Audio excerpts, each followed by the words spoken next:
기독교하고 불교하고 다 있는 거 있어요. 뭐가 있나요? 공통적으로 있는 거. 기독교는 흥탄절이 있고, 불교에는 석가탄신일이 있고, 있죠? 자, 근데 기독교하고 불교하고 그 하나니까 하나 없는 거. 예, 부활이 없어요. 기독교는 부활이 있고, 불교에는 부활이 없습니다. 불교에는 없는 것이 부활이 없습니다. 그죠? 윤회라는 건 있습니다. 하지만 불교라는 것은 없습니다. 따라서 예수 믿는 우리는 뭐가 있고, 부활이 있고, 그리고 불자들에게는 부활이 없다. 죽으면 끝이죠. 전 세계 어떤 종교도 탄신일은 다 있습니다. 그런데 전 세계 어떤 종교도 기독교를 빼고는 어떤 종교도 부활한다는 건 없습니다. 다음 주가 부활주일입니다. 이번 주 원래 고난주간의 시작인데 다음 주가 부활이거든요. 그래서 다음 주 부활 설교를 먼저 합니다. 자, 구약시대에는 토요일을 안식일로 지켰습니다. 오늘날에도 토요일 날을 안식일로 지켜야 된다고 하는 안식교가 있습니다. 그러나 신약시대에 들어와서 구약시대처럼 토요일로 안식일을 지키는 것이 아니고 예수님께서 돌아가셨지만 거기서 무덤을 깨고 부활하신 주일날, 주일날 하나님이 천지를 창조하신 첫째 날, 그날을 요즘은 우리가 안식일로 해가지고 지키고 있습니다. 그 이유가 뭐냐? 바로 우리 기독교에 부활신앙이 있기 때문에 그렇습니다. 부활신앙이 없다면 토요일날 하나님 했던 안식일로 가야 되겠죠. 그러나 우리는 부활이 더 크잖아요. 그죠? 예수님의 부활이. 그래서 그 부활주의를 지키기 위해서 이제 주일을, 하나님 천창 첫째 날입니다. 그게 주일이. 그날을 우리가 지킵니다. 달력도 보세요. 주일 이렇게 돼 있잖아. 그죠? 그러니까 첫째 날, 주일 날 하나님이 창조하셨고, 화요일 날 창조하시고, 그리고 6일째 되나 사람 창조하시고, 토요일 날 쉬신 거야. 그래서 토요일 날 안식일이라 그래요. 지금 또 안식교 있잖아요. 토요일 날 예배 드려요. 그 사람들은 뭐가 없다? 하나님 예수님의 부활보다도 이걸 놓치는 거야. 그래서 우리는 예수님 부활이, 우리는 기독교의 제일 중심 부활이니까 태어나는 것보다 부활이 더 중요하거든요. 그래서 그래요. 예수님께서 12월 25일 날 태어났다라고 하는 근거는 없습니다. 그날로 그냥 정해놓고 하는 것이지 그때라고 하는 정확한 근거는 없어요. 그런데 예수님께서 부활하신 것은 날짜가 아니고 주일날 부활했다는 확실하거든. 그래서 그렇게 지키는 겁니다. 오늘 우리 말씀해 보니까 참 고난과 역경 뒤에, 눈물 뒤에는 반드시 기쁨을 거둘 때가 있다라고 말을 하네요. 그죠? 그런데 보세요. 예수님께서 고난과 눈물과 슬픔이 있었습니다. 십자가의 고통과 아픔이 있었습니다. 그죠? 그렇지만 그 고난과 눈물과 슬픔과 아픔이 있었기 때문에 또 뭐가 있었다? 생명의 부활이 있었다. 그 사실입니다.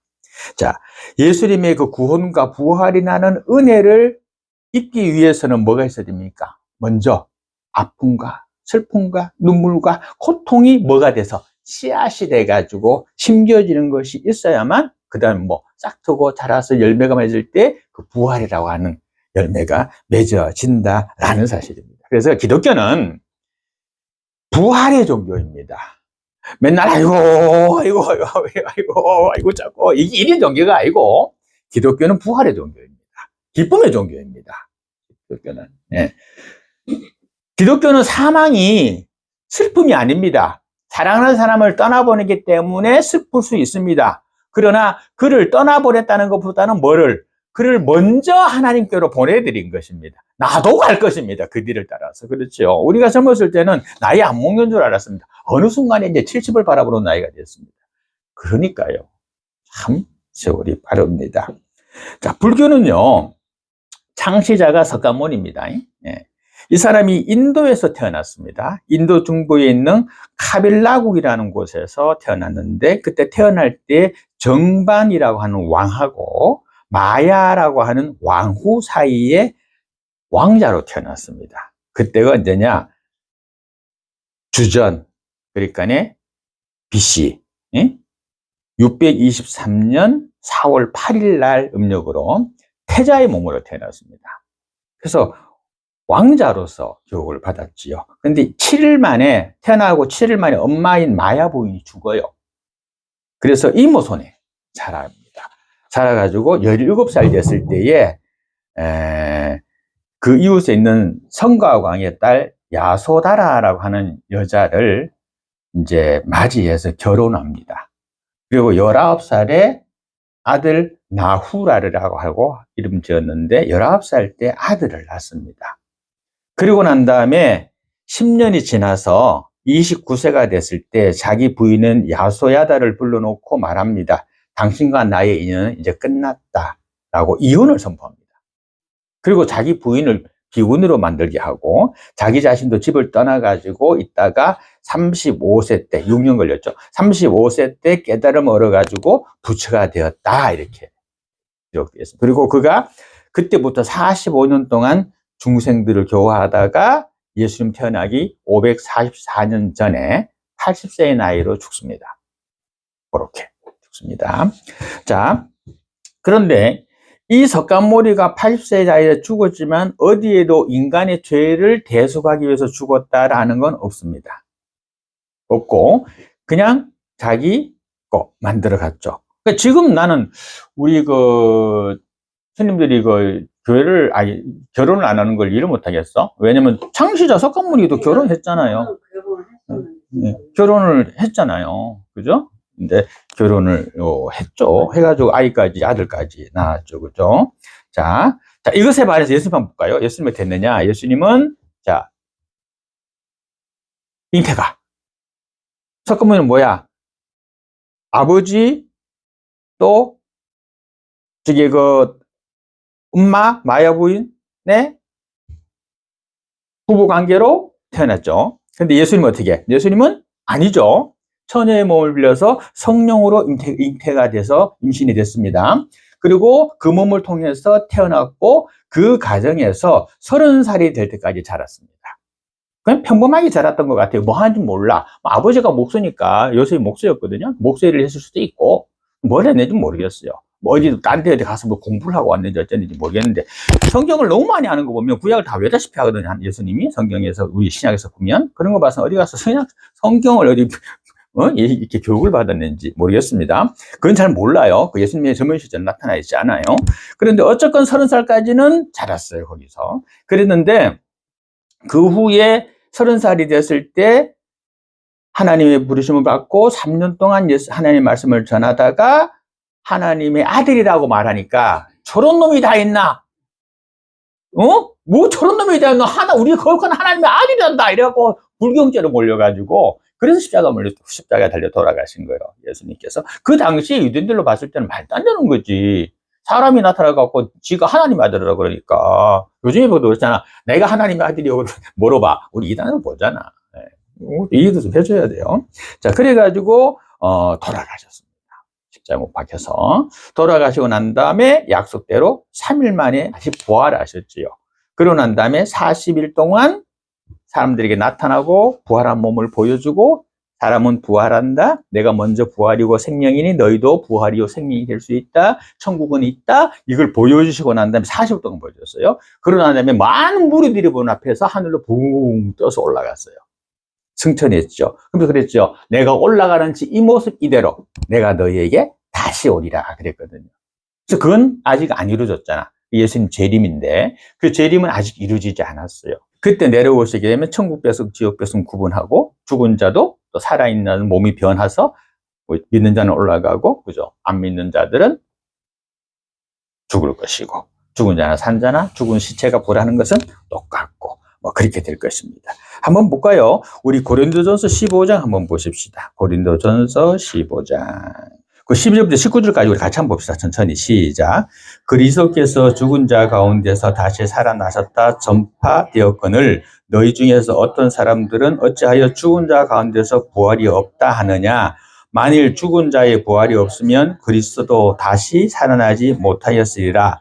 그리스도께서 만일 다시 살아나지 못하였으면 우리가 전파하는 것도 헛것이요 또 우리가 믿음도 헛것이며 또 우리가 하나님의 거짓 증인으로 발견되기니 우리가 하나님이 그리스도를 다시 살리셨다고 증언하였습니다. 만일 죽은 자가 다시 살아나는 일이 없으면 하나님이 그리스도를 다시 살리지 아니하셨으리라. 만일 죽은 자가 다시 살아나는 일이 없으면 그리스도도 다시 살아나신 일이 없었을 터이요. 그리스도께서 다시 살아나시니 없으면 너희의 믿음도 헛되고 너희가 여전히 죄 가운데 있을 것이요 또한 그리스도 안에서 잠자는 자도 망하였으리니 만일 그리스도 안에서 우리가 바라는 것이 다만 이 세상에 살 뿐이면 우리의 모든 사람 가운데 우리가 더욱 불쌍한 자이니라. 이때 사람들이 뭐 봤어요? 뭐 봤어요? 이때 사람들이 예수님이 죽었는데 분명히 창으로 찔려서 못 박아 죽였거든. 근데 다시 살아난 모습을 이 사람들이 봤잖아요. 그때 봤잖아요. 그리고 이 당시에는 사도 바울은 예수님의 부활을 못 봤어요. 예수님을 안 믿었어요. 그러다가 예수님을 만나죠. 그래서 부터 이제 예수님을 믿게 돼가지고 했는데, 이게 고린도전서가 사도 바울이 쓴 거거든요. 요 말이 지금 무슨 말이냐면은, 우리 중에 예수 그리스도가 부활한 것을 본 자들이 있지 않느냐. 그래서 지금 그거를 예수 부활한 게 맞다라고 우리가 온 동네 선포되지 않았느냐. 근데 그것을 우리가 믿지 않는다면 우리는 거짓말하는 자다. 그리고 그것을 전파하는 자도 거짓말된 자다. 근데 우리가 눈으로 직접 보지 않았느냐. 그러니까 예수님이 그렇게 부활하는 걸 우리가 봤는데 마찬가지로 우리도 예수님처럼 몸이 부활할 것이다. 우리가 그걸 믿고 살아야 된다. 즉 그 말하고 있는 겁니다. 그러면서 하는 말이 만약에 예수님이 부활했다고 하는데 우리가 봤는데 그럼 우리도 따라서 죽더라도 부활할 것이고, 그죠? 만약에 그게 아니라면 우리는 정말 세상 불쌍한 사람들이다. 우리는 거짓말로 하는 사람들이다. 아니지 않느냐. 근데 예수님의 부활을 보지 않았느냐. 이렇게 말하는 장면입니다. 이게 그거예요. 자, 그리스도는 죽음만 있는 것이 아니라 그 후에 부활이 있다라는 것을 얘기하고 있는 거거든요. 이것을 굳게 믿는 자가 기독교인이다라고 지금 사도 바울이 말하고 있는 거예요. 기독교인이 다른 것이 아니라 예수님이 부활했고 나도 부활하고 그 부활을 나는 믿는다라고 하는 것이 바로 이 사도 바울이 말하는 거예요. 그렇게 예수님께서 또 생각이 있어요. 이 부활이라 하는 것은 그냥 되는 것이 아니라 희생이라고 하는 씨앗이 있어서 그것의 열매로 부활이 온다라는 것을 말을 해야 됩니다. 성경에는 뭐라 말합니까? 심은 대로 거둔다라고 되어 있습니다. 예수님께서 그가 죽어야만 부활이 있지 죽지 아니하고는 부활이 있을 수가 없지요. 그죠? 그렇죠? 자, 뭐 부부간에 뭐 같이 잠을 자야 아가 나오지 부부간에 잠 따는데 아가 나오나? 그걸 가지고 우리가 뭐라고 말해요? 뭐라 하잖아, 우리가. 하늘을 봐야 별을 따지, 그러잖아. 하늘을 봤으니 별을 딸 거 아니요. 그죠? 부부가 만나서 같이 있었으니 아가 나오는 거 아니요. 그러니까, 뭐가 돼야 뭐가 되는 거라고. 그러면, 지금 이 말이 그 말이에요. 자, 콩 심어야 콩 나고, 팥 심은데 콩 난다? 그 말은 아니지. 팥 심은 데 팥 난다는 말이 맞잖아요. 그죠? 그러니까 예수님께서 십자가의 고난의 씨앗을 심어야만 부활이 있다라는 겁니다. 그러니까 우리 믿는 사람들도 뭐가 있냐면은 우리가 눈물로서 씨를 뿌린다는 것은 뭐냐? 내가 지금 힘들고 고통스러운 건 뭐냐? 그거는 다음에 있을 영광을 위해서, 다음에 있을 더 좋은 걸 위해서 지금 씨를 심는 거야. 그러니까 지금의 고난과 아픔은 그 고난과 아픔으로 말미암아서 나를 뭐 할 것? 더 강하게 하고 더 좋게 하고 더 득되게 해서 나중에 나를 더 높은 곳에 올려놓을 것이지, 그것이 지금 나를 무너뜨리고 나를 낭만케 하고 나를 죽일 것이 아니라는 거예요. 그게 우리 믿는 사람들이 가져야 될 믿음이라는 겁니다. 지금 내 몸이 아프고 힘들어. 그걸 가지고 세상 사람들은 내 몸 아픈 것만 얘기를 합니다. 그리고 우리 믿음의 사람들은 뭐라 말해야 됩니까? 내 몸이 아픈 것은 내가 그동안 많이 썼구나. 내가 하나님 앞에 서가지고 온전하지 못하고 세상 속에 속해갖고 함부로 굴렸구나. 그래서 내가 아프구나. 근데 이 아픔을 통해서 내가 하나님 앞에 기도할 수 있으니, 기도라고 하는 씨앗을 심으니, 그러니 어떻게? 이 아픔을 통해서 내가 기도의 씨앗을 심을 수가 있었다. 안 아팠으면 기도 안 했을 거 아니야. 아프니까 기도한단 말이야. 힘드니까 기도한단 말이야. 어려우니까 기도한단 말이야. 막히니까 하나님 요거 열어주세요 라고 기도한단 말이에요. 그것 때문에 기도하게 됐으니까 결론적으로 우리는 도리어 그 아픔이 힘든 것이 하나님 앞에 감사할 수 있는 씨앗이 된다는 겁니다. 그 후에 더 좋은 것을 하나님께 주실 것을 믿기 때문에 그렇습니다. 오늘날 우리가 축하하고 있는 예수 그리스도의 부활은 바로 이 믿음과 순종으로 심어져서 거두게 된 아름다움의 열매다, 이런 겁니다. 아담은 범죄에서 우리에게 사망을 주었습니다. 그렇지만 예수님은 십자가에서 자기가 죽으시고 부활하심으로 우리에게 생명과 영생을 주셨다라는 사실입니다. 만약에 예수 그리스도의 부활이 없다면 예수 그리스도는 죽은 것이 뭐요? 헛된 죽음이지.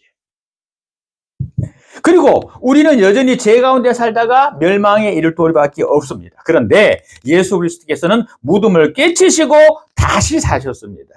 예수 그리스도의 죽으심은 절대로 헛된 것이 아니었고, 기독교는 진정으로 생명을 주는 종교가 되었고 우리에게 소망을 주는 종교가 된 겁니다.